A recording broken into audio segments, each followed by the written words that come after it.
नमस्कार, आप देख रहे हैं नई आवाज न्यूज चैनल। मैं हूं आपके साथ अंशु शर्मा। रुक करते हैं खबरों की ओर। रुड़की के प्रीत विहार में कांग्रेस से लोकसभा प्रत्याशी त्रिवेंद्र सिंह रावत के नेतृत्व में सैकड़ों कांग्रेसी कार्यकर्ताओं ने डोर टू डोर जनसंपर्क कर अपने लोकसभा प्रत्याशी के लिए वोट मांगे। जनसंपर्क के दौरान महानगर अध्यक्ष एडवोकेट राजेंद्र सिंह ने कहा, भाजपा अपने वादों से मुकर रही है। भाजपा के राज में देश में महंगाई चरम सीमा पर पहुंच गई है। सुभाष सैनी ने भी लोगों से अपील की कि वो कांग्रेस को वोट देकर मजबूत करे। हिंदू मुस्लिम के नाम पर लोगों को लड़ाकर सत्ता में काबिज होना चाहती है भाजपा, जिसका जवाब जनता उन्हें 19 तारीख को कांग्रेस के पक्ष में वोट देकर दे देगी। यदि केंद्र में कांग्रेस की सरकार आएगी तो महंगाई बेरोजगारी पर युवाओं के लिए काम करेगी। इस दौरान कांग्रेस प्रत्याशी वीरेंद्र सिंह ने कहा, उनके पिता हरीश रावत द्वारा कराए गए विकास कार्यों के आधार पर जनता इस बार कांग्रेस को ही वोट देगी। उन्होंने सभी लोगों से अपील करते हुए कहा, भाजपा के झूठ को हराने के लिए कांग्रेस को जिताना बेहद जरूरी है। आरिफ नियाजी एजेंडा है, उसको मैंने दल्लावाला से लेके बिंदु खड़क तक और नारसन से लेके क्लेमेंट टाउन तक सभी स्थानों में जो कमी रह गई है उनके विकास से संबंधित मैंने 72 कार्यक्रमों को बनाया है।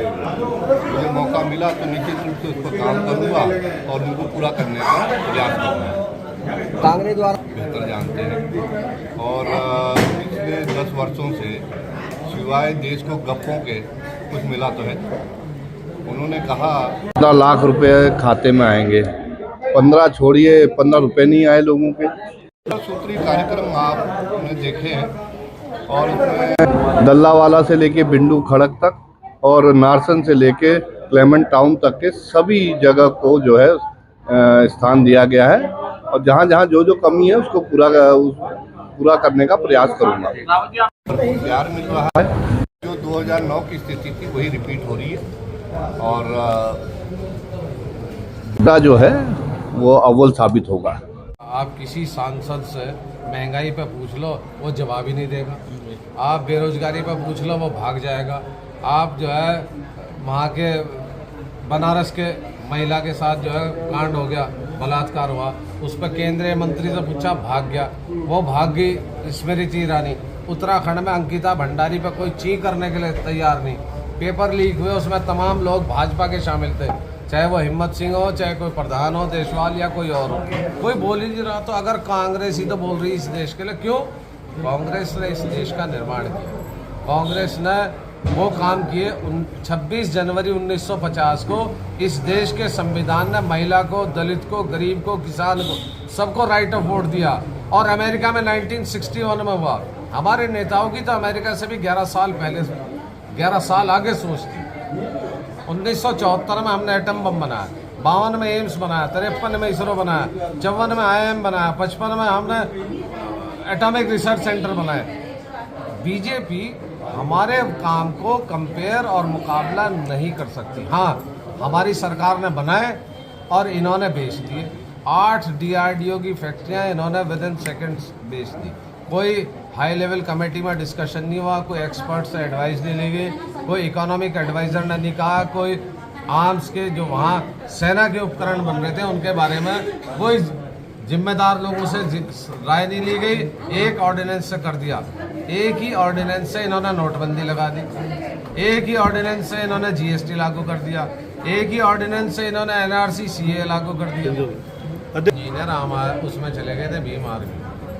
कुछ परिस्थितियाँ ऐसी रही कि उन दुर्भाग्य से उन्होंने 2022 में पार्टी टिकट नहीं दे सकी। लेकिन ऐसा नहीं है, SP सिंह बहुत अच्छे आदमी हैं और अब भाई BJP में चले गए, क्या पता उन्हें वहाँ कुछ अच्छा सुनहरा भविष्य दिख रहा हो।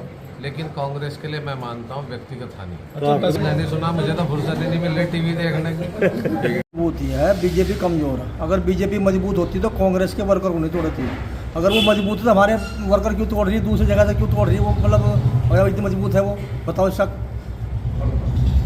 लोकसभा चुनाव ये मान लो जी भाई साहब, 5 लाख से गिनती शुरू हुआ रावत जी की। रावत जी को वोट क्यों बीजेपी क्यों देगी भाई? बीजेपी क्या कर रही? युवा बेरोजगार कर दिए, किसान भूमिहीन कर दिए।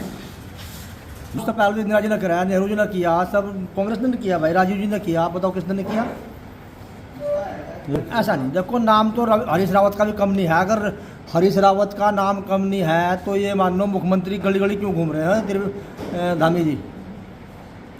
फिर सुनो, अपना निजी स्वार्थ है, उनके लिए वही लोग जा रहे हैं जिनको सबसे ज़्यादा रावत जी ने उनको दिया, अपने रहते हुए सीएम रहते हुए उनकी तीमारदारी करी, उनको सब कुछ दिया है रावत जी ने, वही पार्टी छोड़ रहे हैं आज।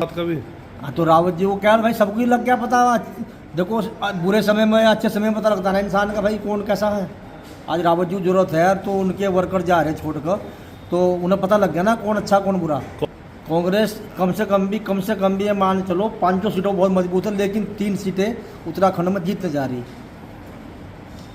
फिलहाल की खबरों में बस इतना ही। बाकी खबरों के लिए देखते रहिए नई आवाज न्यूज चैनल। नमस्कार।